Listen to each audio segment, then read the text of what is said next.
at 99.9 megahertz, and translator K229 AC in Ward, Colorado at 93.7 megahertz. And now it's time for Hemispheres.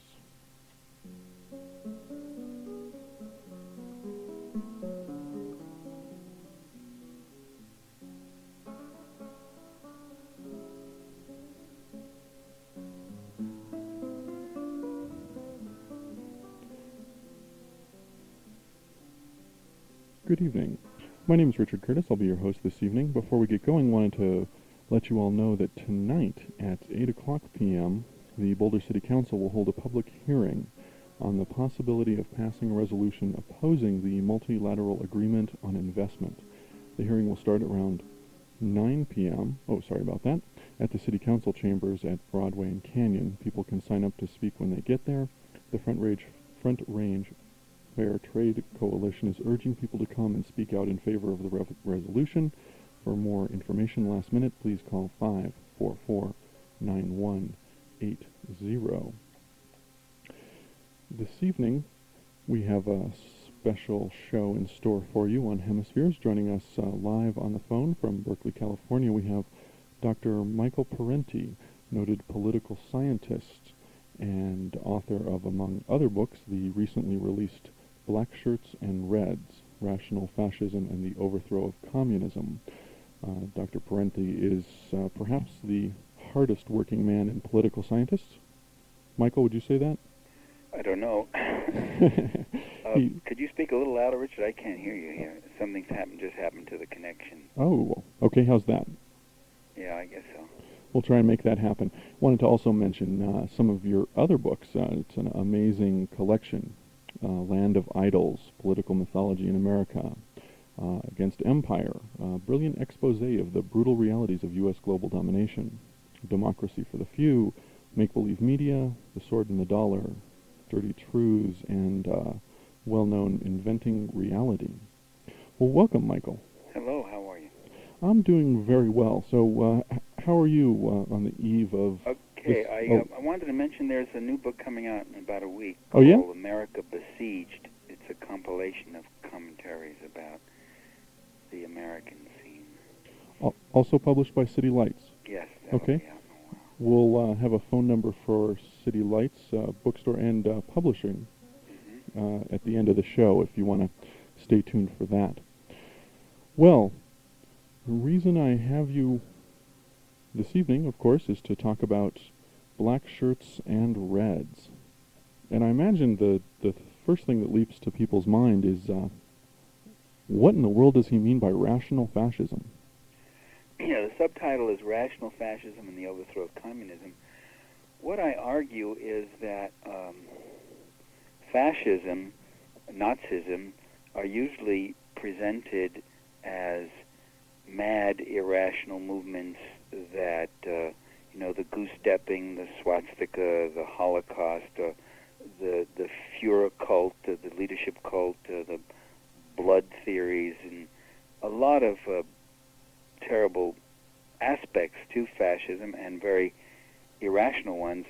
I argue that fascism also had a very rational side, that it evoked these irrational appeals and images and fears in pursuit of a very rational interest, which was to protect the profits and the power of the ruling capitalist class, which is why the Western capitalist nations like the United States and Great Britain and such, to this day, the national security states will have had Nazis working for the CIA and working in the national security state while they strenuously purge communists. One of the themes of the book is to alert people to the fallacy of equating communism and fascism, of treating them as totalitarian twins, that they're really just two sides of the same coin. They're not at all. The communists were repeatedly on the side of the peasants and workers and such, and the fascists and the Nazis were repeatedly on the side of the big giant cartels and corporations. And this is why you can have CIA operatives have fascists and Nazis and ex-Nazis in their ranks and work with them and all, because they share with the CIA the sacred goal of making the entire world safe for multinational big capital. And you discuss this in historical context as well as a present context. Yes, I discuss, I talk about how, in fact, the rise of Mussolini in Italy and Hitler in Germany was supported by the big cartels. But not only that, not only who supported fascism, but who did fascism support once it came to power? Once the Nazis came to power in Germany and the fascisti in Italy, they both came out and cut taxes on the rich. They either seriously cut or totally eliminated inheritance taxes. They cut wages. They downsized. They downgraded. They broke labor unions. And they did a number of other such things which were designed to keep profit levels up. They heavily subsidized big business. They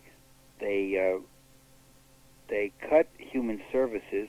All of this should sound familiar to us because these kinds of things go on even within the an allegedly democratic framework as we have here in the U.S. And how would you distinguish? So those were all what I'm Okay. saying, Richard. All those were rational interests. That these were what the ruling interests wanted, and the class struggle had gotten such that they just did not want to tolerate labor unions. They didn't want to tolerate the advances in living conditions that the Italian and German working classes were winning through organized political parties, organized clubs and unions, and having their own newspapers, their own neighborhood associations, and fighting for a better life for themselves. This just wasn't to be tolerated. They wanted what the ruling elites in Germany and Italy wanted, the same thing which the ruling capitalist class in America wants and in every other country. They want people out there working for pennies, hungry, no labor unions, working as, working for crumbs while they have the entire loaf and the entire pie. And how would you see that coming into the current period? Well, the very same things. I mean, we have a kind of fascism in a pinstripe suit in the sense that within the forms of democratic governance, we have really a plutocracy. Plutocracy means ruled by the wealthy rather than a democracy, which means ruled by the demos, or the people.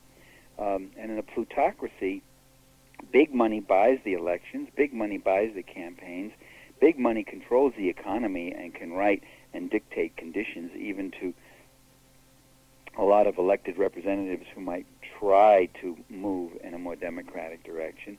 And so you have the same kind of tendency. I mean, the dream of the radical Republicans, so-called radical, the conservative right-wing Republican leadership, the capitalist leadership, is to turn this into a third world country, which is what fascism was doing in Europe. That is a country where you got 200 million people working for next to nothing, living from hand to mouth, and a few hundred billionaires owning everything and running everything. And it seems what you're describing is fairly straightforward in the case of, is it Le Pen in France? Mm-hmm. How is it that French politics expresses these kinds of, realities, expresses the class struggle more directly than we do here? Well, I don't know if it does. It has a tradition of, it has a stronger left. It has proportional representation, which means that left minority parties, if they pull 10% or 15% of the vote, will get 10% or 15% of the seats in the parliament, whereas in the U.S. we have single-member districts where if you get 10 or 15% of the vote, you get no representation. It goes to one of the major parties. So we've never really developed a congressional presence for real left and real working class parties.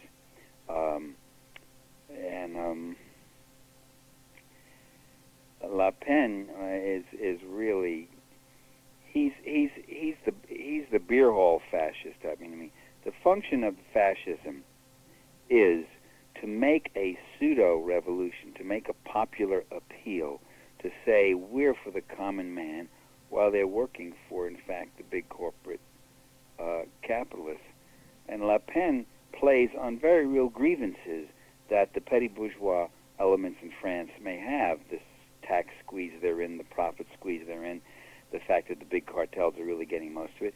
But he directs their legitimate grievances toward irrelevant enemies and directs the anger of the small French businessman or the lumpen or the unemployed or whatever, directs it toward the immigrants and in a racist direction and all that. This is exactly what Hitler did. He blamed Germany's very real grievances. He blamed them not on the cartels, which were really doing in the Germans for their own good, but he blamed it on the trade unionists, on the communists, on the Versailles allies, and behind all of them, the Jews were, supposedly running it all.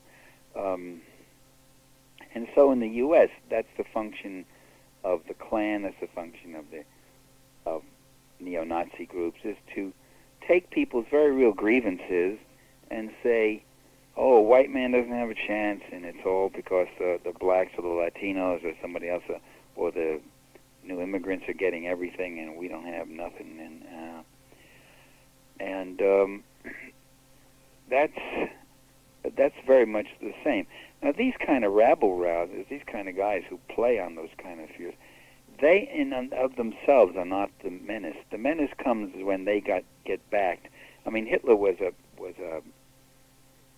beer hall denizen, had trash in the streets and all that. It was when the big money decided to back him that he suddenly got all these cars and all this campaign funds and all the money for uniforms for his brown shirts and money to enlist stormtroopers and money, and that's when the Nazi Party's vote went from a small little group in the Reichstag to a huge to a major party status. And so big money does come in and backs these hate elements often when it's functional for them, when it can serve to divide the mass of people against each other and direct their real grievances, sense of grievance toward, in our country, it's not the Versailles allies and the other group, it's African Americans, they're the enemy, the welfare mothers, and all this sort of thing. So it's undermining and splitting the American people against each other and making them lose sight of the fact that their only one enemy is these bosses in international global finance capital and what it's been doing both here at home and all around the world. Well, it strikes me you made the point about blaming immigrants, and that's a real big one these days. That's done here too, correct. Yeah. Well, how would you describe what Pete Wilson has been doing, for example, in California with that kind of idea? Well, as I said, you can have fascism in a pinstripe suit. The conservative agenda is really not all that different from the Nazi and the fascisti agendas in Germany and Italy, respectively. It's pretty much the same. And if you can get it all done while keeping the window dressing of democracy, then you do it that way.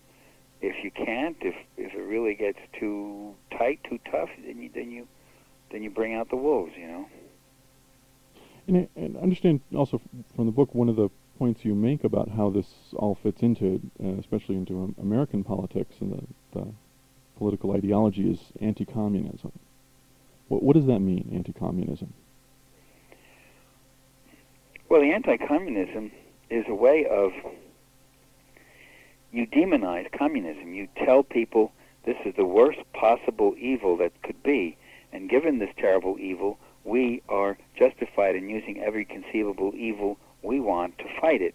And that means giving aid to the worst kinds of autocrats and dictators around the world because they're our allies and they'll stand with us against communism. In fact, as we see with the overthrow of the Soviet Union and the various Eastern European countries um, you see really that that there were some features in those countries that were worth preserving, as I argued then, and worth emulating, and I still argue to this day, which absolutely terrifies some people on the left if you say anything positive about an existing communist country, except Cuba. In some cases you can. There are some groups on the left you can say something okay about Cuba. And the Cuban model is really a Soviet model. It is, with a one-party system, youth federations, women's federations, and the whole thing is pretty much the same. But it's got the romance of a recent revolution behind it, so I guess it's acceptable. But in any case, these countries had things like free education to the highest level of one's accomplishment, a guaranteed right to a job and some kind of income, rent control that was never more than 5 or 10% of your income, free medical care, heavily subsidized transportation, and sports and cultural events and things of that sort. These are some pretty decent features, an emphasis on women's equality in the sense that women should have the right to go to professional schools, technical schools. Men and women should share in the life maintenance tasks. These were some of the things that were evolving in communist countries, and all of that is pretty much down the drain now. And by the way, my book deals with that. As I say, the subtitle is Rational Fascism and the Overthrow of Communism. It deals with what the disastrous impact of this so-called free market victory has been on Eastern Europe and the former Soviet Union. There's been a tremendous increase in poverty. There's now homelessness, which you never had before in these countries. Child prostitution and an explosion in prostitution is one of the single biggest growth industry for women, for female employment in the former communist countries. Women have been purged out of their jobs in great numbers. You've had a privatization of industry, which amounts to deindustrialization and really stripping these countries and impoverishing them. So it's really been an explosion of crime and a kind of a mafia capitalism taking over at the lower levels. So it's gone, whatever the faults of the former communist countries, what has replaced it is really a third worldization of the former Soviet and communist countries. And third worldization is just what Western capital wants. It means wide open markets that they can move in on. It means natural resources which they can gobble up for a pittance, because the former Soviet Union still has rich mineral deposits of all kinds, and these are being plundered now. It means a cheap and depressed labor market where people are so desperate for work that they'll work for subsistence wages under terrible conditions, which means, and all this translates into higher and higher profits, you see. So this is what we are facing. Well, I should take just a moment to remind listeners that this is Hemispheres, and we're talking this evening with Michael Parenti, occasional professor of political science and noted political commentator, about his new book, Black Shirts and Reds, Rational Fascism and the Overthrow of Communism. We are interested in taking your calls this evening, so if you have a question for Dr. Parenti, please give us a call at 449-4885 or 1-800-737-3030. Michael, one of the things you were mentioning in looking at a country like the Soviet Union and the benefits that ordinary working people had in terms of their housing and health care and education and all of that, but yet in this country... And pension, a guaranteed pension, old age pension. Yeah, well, go ahead. While in this country there is this long history that you mentioned of left anti-communism, which sounds a little contradictory. Yeah, what does that mean, left anti-communism? Well, just a lot of what passes for the left here, and that would include, lots of people in Democratic Socialists of America, various liberal organizations, libertarian, even some anarchists like Noam Chomsky and all. Or really, when they talk about existing communism, they don't sound too different from Newt Gingrich. They talk about it as a terrible monstrosity and all. In other words, they've internalized uncritically the dominant anti-communist images of the society.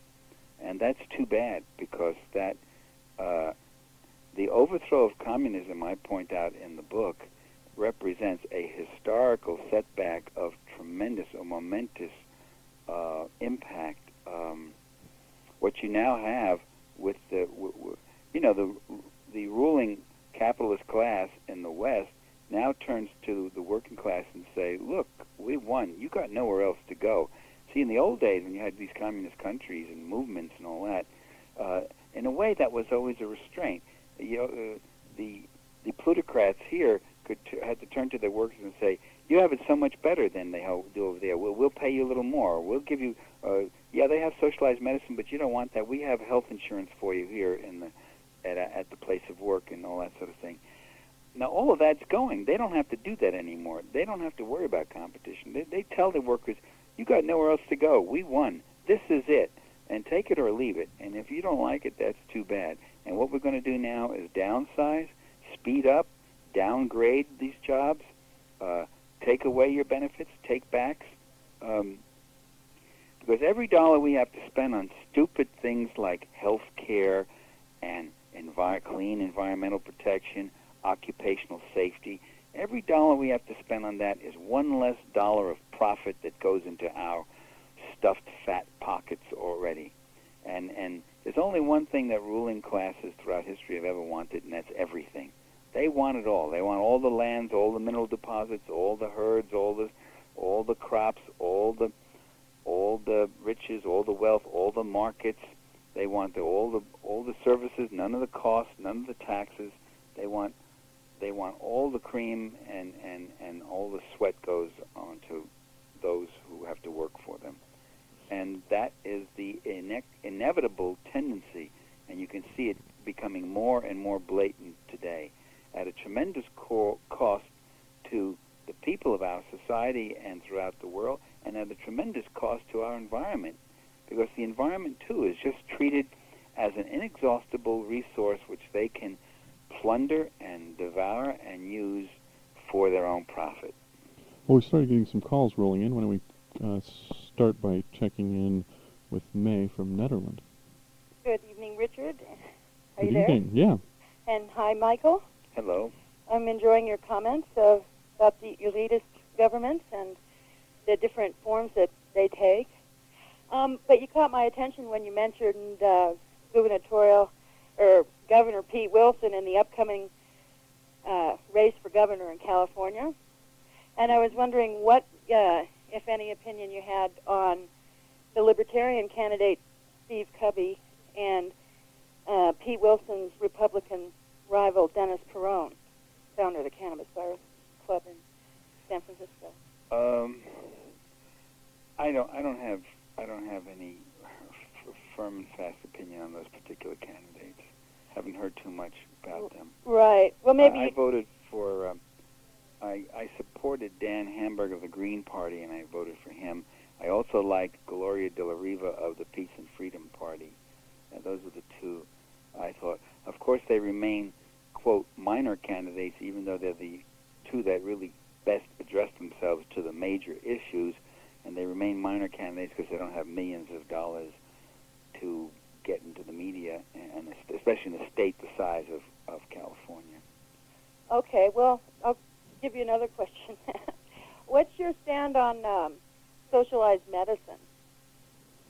Do you think Well, of course, I'm for it. I believe medicine should not be a commodity that you buy and sell like cosmetics or automobiles or fur coats. I think medicine is something that should be available to every human being according to their need, and that this should be publicly financed, and that the risk should be socialized.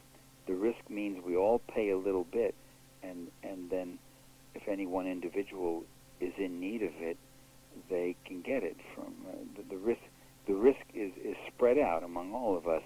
The burden of supporting this for everyone is spread out among all of us.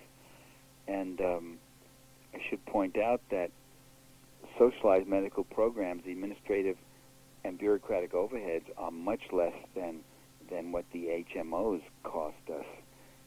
The amount of money they take from us, a great chunk of it goes to the big CEO salaries and to their publicity campaigns, their glitzy, glossy campaigns, and to the private profit of the people who run those organizations.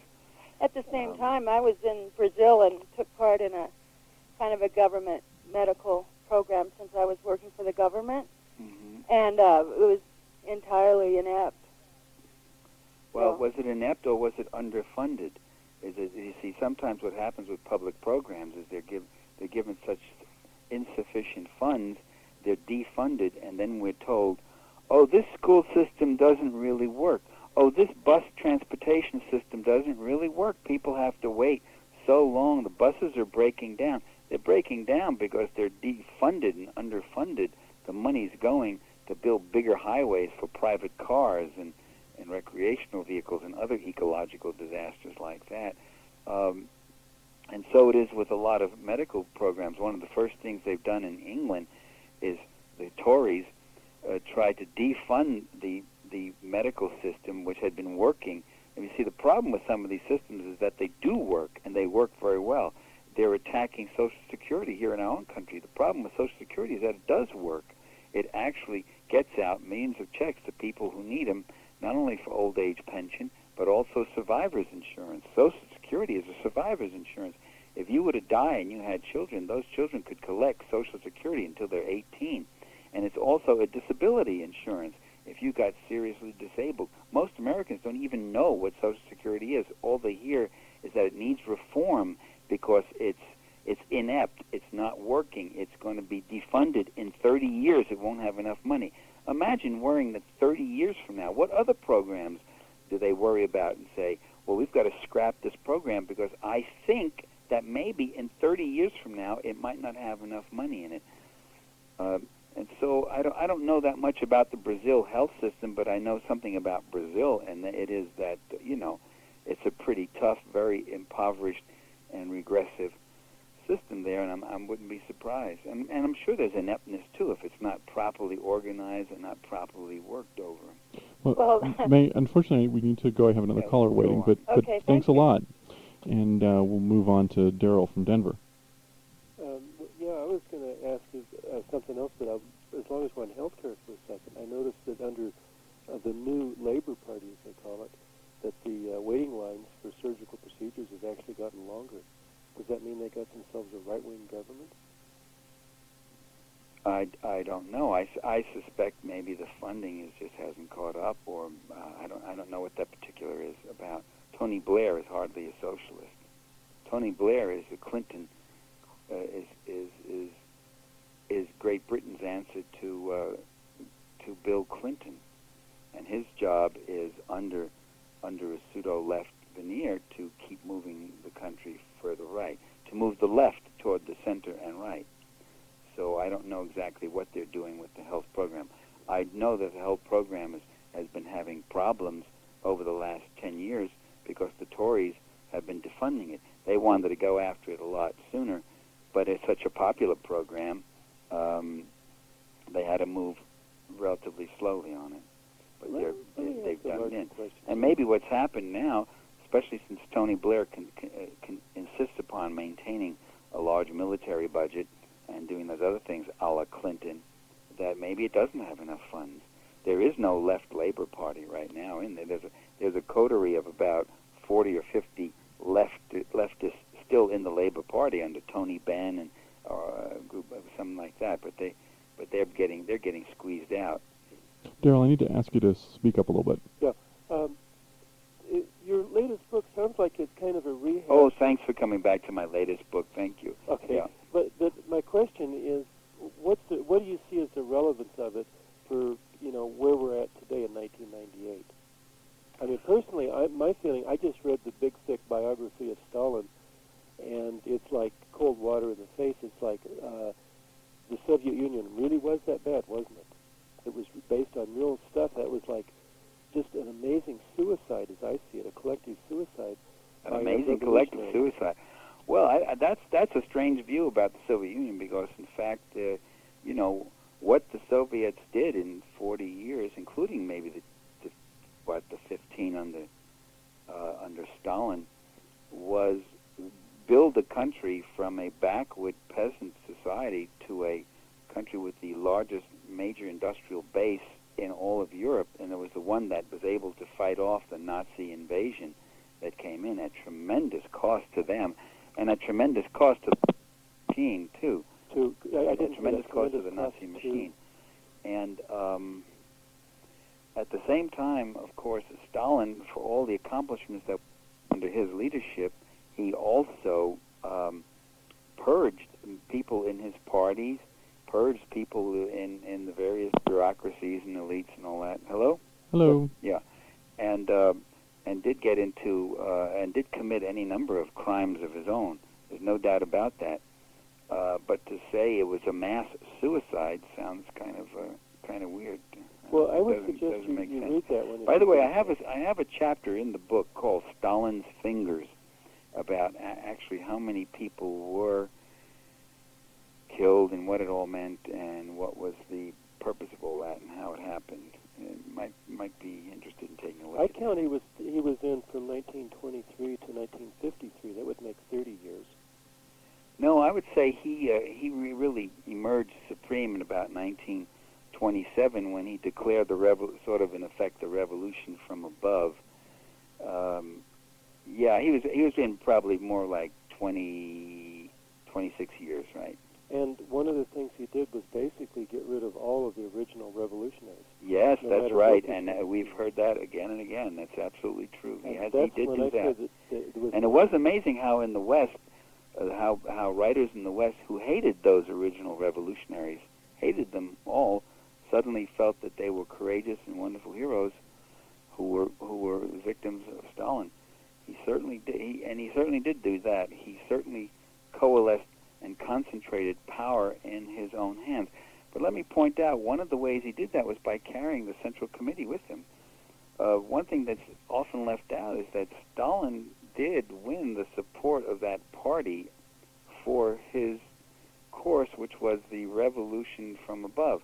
The revolution from above, I don't know if it was such a great idea. It was that by 1926-27, there was not enough surplus value being developed from all the changes they had made. There was not enough capital to build the industrial base that they needed in anticipation for the mass invasion that was coming from the West. And so there began a forced collectivization and a forced march from above. And Stalin purged a lot of people in the party who opposed that forced march from above.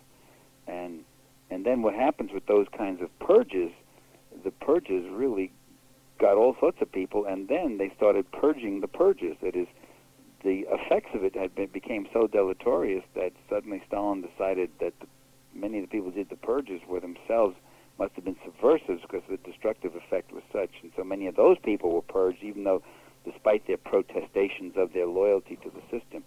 So that was that stuff was a real mess. Well, nevertheless, in the middle of all of that, the Soviet people eliminated child labor. They eliminated hunger. They eliminated the homelessness, and they built east of the Urals. They built a steel industrial base that became the arsenal which enabled them to stop and defeat Nazism, which was their goal. But my point is not that Stalin was an angel. He was really something, less than that.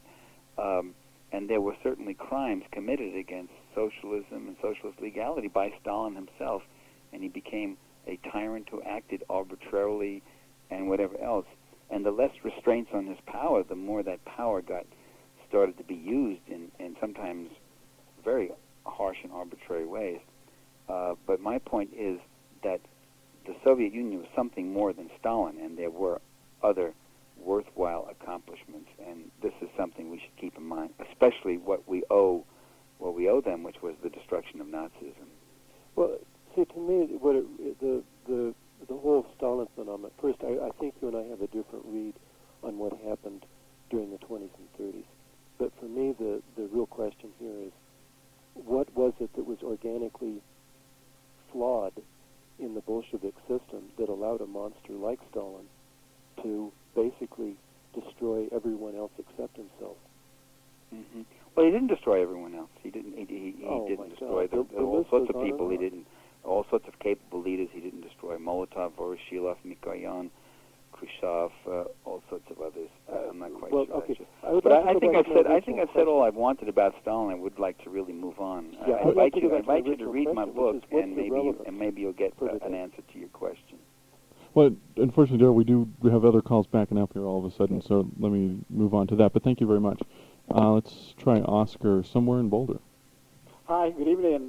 Thank you, Richard. And Michael, how are you? Hello, how are you? I'd like to know, I know you don't have much divinatory powers, but can you give us a sense of the future of this proto-fascist United States, if there is a future in this nation? Thank you. I don't know. I don't have a crystal ball. You said it correctly. I don't have a crystal ball, but I do know that things may not be as hopeless as they sometimes seem. We see people that are... the ruling class does face the contradiction of, as it moves more and more toward its plutocratic and undemocratic goals, what it's about and what it's doing becomes more and more obvious. And so I think people are catching wise. If you look at the polls, people are not as obfuscated as the media would like them to be. They do know that too much goes to the rich and not enough goes to ordinary working people. They do feel that U.S. involvements in a lot of countries don't represent the interests of ordinary people in those countries or the interests of the American people. So there is still the possibility of a democratic resurgence and a fight back. In any case, we've got to keep fighting back regardless of how we read the future, because it's a necessity. We don't have the luxury of just sitting back and letting it all happen. Well, I should probably pause again to remind calls at 449-4885, or for those of you who might be listening to us from afar, because we are on the internet now, www.kgnu.org. You can reach us at 1-800-737-3030, and we'll try another call here. We have Tom from Denver. Hi, Michael. I'm working on your book now, and I succeeded in getting one of your articles as a topic for discussion tomorrow night. This one is on the super rich from your Z Magazine article. Well, Tom, thanks for calling in. I have a note here from you I was going to read at the end of the show. And by the way, a similar version of that article appeared in Dollars and Cents, too, if anybody wants to read it, and they might have the latter publication. Yeah. You were talking about some of the good things that the communists had, and I experienced some of those things, and I spent a little time in Hungary when the Russians were there, and then a few years ago I taught in Prague at a high school. But I was very dismayed. Havel said, "Hey, all you Americans, come on over," And all I met there were religious propagandists. I never met anybody on... Under the communists in Prague, you say? No, this was after the Russians had left. Under Václav Havel. Yes, yeah. Exactly. And, I met spies and all sorts of... What I would like to ask you is since there's such a big cultural push over there with Americans over there trying to make them American, how do you foresee the Czechs and maybe the Eastern Europeans going in the future? I mean, they've already had a socialist background, so they're not stupid. But do you think they'll be influenced so much that they could be, you're talking about fascism, Well, I don't think if they can get what they want without fascism, I don't think fascism is necessary. As to how you think they'll be going, just look at how they have been going under Václav Havel, who is absolutely adored here in the West by academics and others. He's a playwright who was put in jail under the former communist regime because of his criticism of that regime. He did some time in jail. He was let out. He's now president of the Czech Republic, and he signed laws which are in effect have outlawed the right of trade unions to engage in political activities or to organize work sites. He's signed laws confiscating the publications and properties of the Czech Communist Party, which come from the funds of the membership. He signed all sorts of restrictive. He's privatized the media so that the media now are in the hands of big corporations, including Western investors.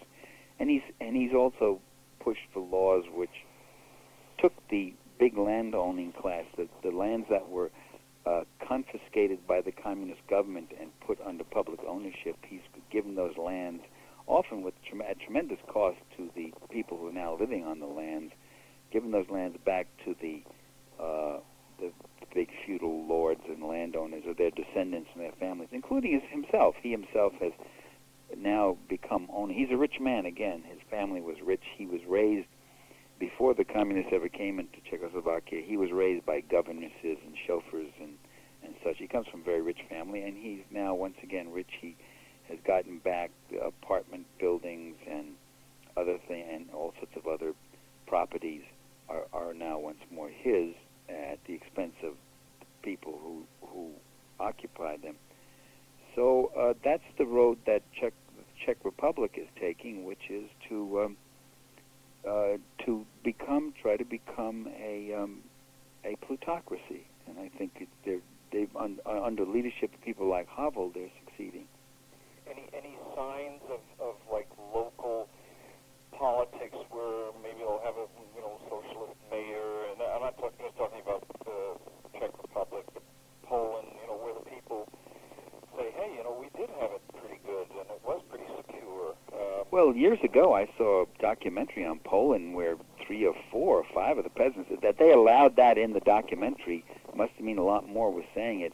3 or 4 of them said it was better under the communists. I mean, that they even allowed that many to say that in the various interviews that they did, of Polish peasants and workers. They said it was better under the communists, better under the communists. That land's got to be taken from those peasants and given to agribusiness. I mean, that's the goal. They have no business. You see, one of the problems that capital faces all over the world, there's still places where land is being farmed individually by families or farmed collectively by villages and communes. In Africa, too, they have no business. These people have no business working this land and having a pretty decent life for themselves. That land belongs to agribusiness. And then one way or another, they'll be shoved off, squeezed out, undersold. Goods will be imported, dumped on them. They'll just be starved out, and the land will be taken over, and it will go to those to whom it should rightfully belong, which is the rich, the powerful, and the infinitely greedy. And so the Polish peasant is going to be facing that, and has been facing it.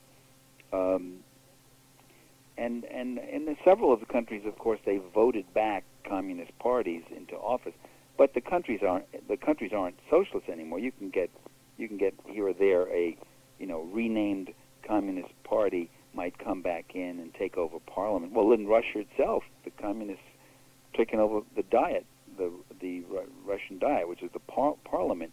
But the parliament no longer has much power. The power is in the new constitution, which Boris Yeltsin put totally on his own after destroying the former parliament and killing 2,000 people, and that whole suppression, which was widely publicized in the Western media and hailed as Boris Yeltsin courageously cracking down on these hardliners in parliament, these hardliners who were elected by the Russian people, and rounding them up and throwing them in jail. And then he rewrote the Constitution, and it's now really a presidential dictate Constitution, and he monopolizes the media. And so even when you can win office, you're no longer, you have a whole new system. The educational system has been redone. The property laws have been redone, so that socialist victories would be pretty limited as to what kind of impact they can have.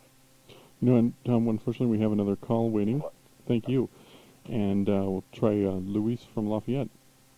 Hi, Michael. Hello. Michael, in the 20s and 30s, as you said before, there was a fascist and Nazi regimes all over Europe, you know, Hungary, Romania, Spain, Italy, etc. Now, after the, and these regimes repressed their people very harshly. Now, after the collapse of the Soviet Union, we hear about this global economy and the world community, et cetera, you know, which allows mass movements of capital, et cetera, but not people, though. But they're sort of unraveling and going bankrupt now. We see this in South Korea. You know, the old Asian tigers are unraveling and in bankruptcy. So, do you foresee a resurgence of these very harsh fascist regimes in individual countries, like we did in the 20s and 30s? Well, it might be. This often is the solution for the contradictions of capital. When wealth and you see, one of the things that wealth does is create poverty. That's how you get wealthy. You get wealthy by creating poverty. The way the slave owner can live on a great big plantation is by having impoverished slaves who work from dawn to dusk and even beyond, creating wealth for him and consuming very little in return, and he accumulates it and has it for himself. And the way the Lord of the Manor lived in such wealth and opulence is by having serfs who worked and gave the better portion of their labor over to him and lived at subsistence levels. And the way the capitalist creates such wealth is by having people who work hard all their lives for a pittance and who at the end of it have nothing, and they even want to take away their miserable little Social Security pensions. And while there are people who don't work at all, who live off investments, who live off the interest on their bonds, who live off the dividends on their stocks, and who live off the royalties on their land and mineral holdings, and who live off rents on their properties, those people just want more and more. So what happens is after a while there is a contradiction that production gets to such a point with speed up and whatever else that there aren't enough people to buy the stuff. For a while there's a kind of a middle class that will evolve and they can consume some of it, and then other people double up in their work or buy on credit. I mean, many American families are still maintaining the same level of consumption they had 20 years ago, but it's only because the wife is now working, the oldest child hasn't left home and stays at home, lives at home and works and gives something in, and also because they don't have the vacation benefits they used to have and a lot of other things. So they're working harder and harder for less. When they say you have to work twice as hard to stay in the same place, you're not staying in the same place and you're working twice as hard. So for a while, they are able to still maintain some level of productivity. But at some point, as Marx said over a century and a half ago, he said that recessions and depressions occur, economic recession occurs because workers are not paid enough money to buy back the goods and services that they produce. And that's what we're seeing happening in Asia, for instance. It's just kind of coming down. Also, when finance capital accumulates at such an incredible rate, far in excess of actual productive capital, after a certain point, that system has to just collapse. It becomes a kind of a pyramid club, you know. And so we'll have to see what's going to happen. But one thing you can say for sure is that capitalism is a basically and profoundly unstable system. And that's why they need police and secret police and armies and a media which propagandizes us. with all sorts of crazy fake words like globalization. What do they mean by globalization? There's no globalization. If you mean by globalization the meeting of the family of humans, of people throughout the world joining together in mutually beneficial efforts, that's not what's happening. What we're witnessing is a deglobalization, the extracting from the sovereignty, the rights, the well-being of people, stealing their labor, their markets, everything. There's deglobalization by some ruling financial elites throughout the world, and those are the guys who are owning the world. So I don't see a globalization occurring. They treat this term globalization like it's just a natural development that just has to come inevitably.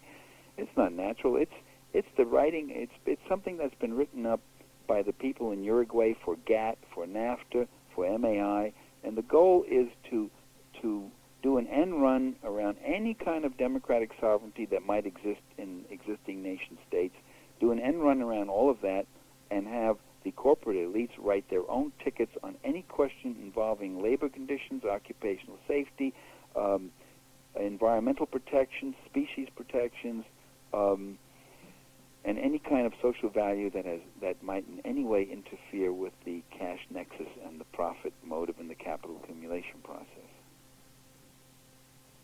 Thank you. Thank you. And Michael, we have just a couple of minutes left. Maybe you could tell us a few words about the new book that's coming out. It's America Besieged, and by the way, if you can't get any of my books in the bookstores, you could always call People's Video. It's an 800 number. Can I give it to you, by the way? I believe that's 1-800-823-4507. You said it. You said it very well. 1-800-823-4507. And if you forgot that number, can't write it down, you could always look it up in 800 information. It's People's Video Audio. And they sell the books at a discount price, and they sell my various tapes, and I don't make a penny on it, and neither do the people who do it. It's all not-for-profit volunteer labor by the wonderful people up at People's Video, Sally Soriano and others. And it comes out of Seattle.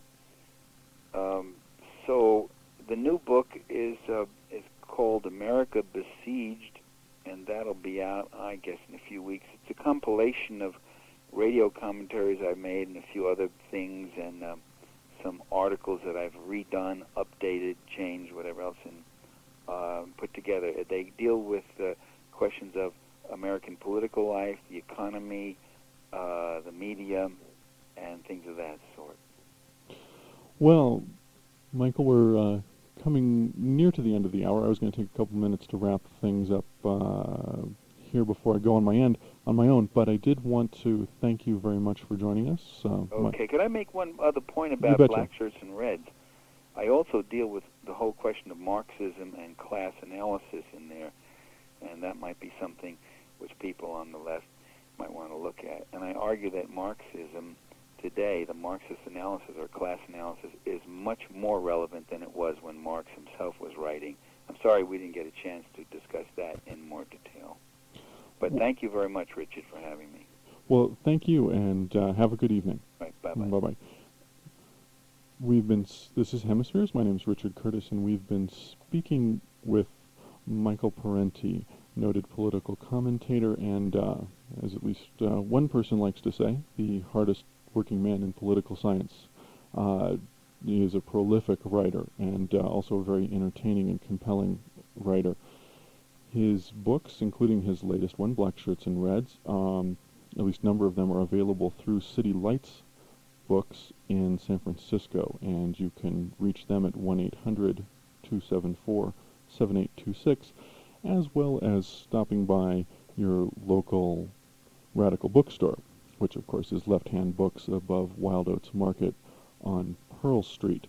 I also wanted to mention that there is a political discussion group which meets monthly at the Tattered Cover at the Cherry Creek branch in their coffee shop. And the discussion tomorrow, they meet the first Wednesday of the month from 7 to 9 p.m., is going to be a discussion of a recent article of Michael's from Z magazine in April called The Super Rich, which I gather also was republished last month in Dollars and Cents magazine. Probably familiar with both of those. We should also mention before we get too far away that this programming is supported by you, the KGNU listener member, and by Planet Bluegrass, presenting Rocky Grass on July 31st through August 2nd, and the Rocky Mountain Folks Festival August 21 to 23 in Lyons. The phone number for ticket information is 449-6007. And I wanted to just take the last couple of minutes here to thank all of you. I've been doing Hemispheres now for a couple of years, almost 2 years. But, well, we've got an audience here in the studio. But I'm going to be moving to Seattle the end of the month this month. And we'll, of course, be looking for radio opportunities out in the barren wasteland that is the rest of the United States. We have something very special here with KGNU, and I had some musical background to go with this, but it's not working.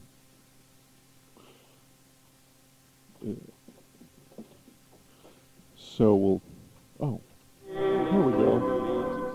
Oh, thanks. It's lucky I have an audience with me in the studio today. We're listening to Billy Bragg with his rendition of The International. So, thank you, listeners. Thank you very much. I appreciate the support that I've gotten on the air here. I've very much enjoyed what I've been doing, and I want to encourage all of you who sit back listening to KGNU to think about coming down to the station and volunteering. It is all volunteer radio. That's how we do what we do. And we're always open to new people with, new ideas and their own creativity. It brings radio to life. Thank you very much.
Heartfelt salute goodbye to Richard Curtis, who's been doing wonderful Hemisphere shows for a while. He will be sorely missed. Stay tuned for Corriente.